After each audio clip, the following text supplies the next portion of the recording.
ร้อนแรงมาไกลเหลือเกินใจเอ่ยใจเรา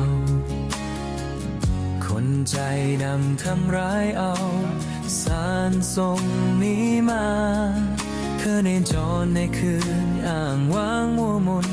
ถูกลมรำเพยพัดพาหัวใจเจ้ากันแจกช้ำนานมาดิ้นรนจนมาพบเธอขอพัดพิงใจเธอสักคราขอเวลาพักใจขอที่หลบพักกายให้มันคลายหนาวใจ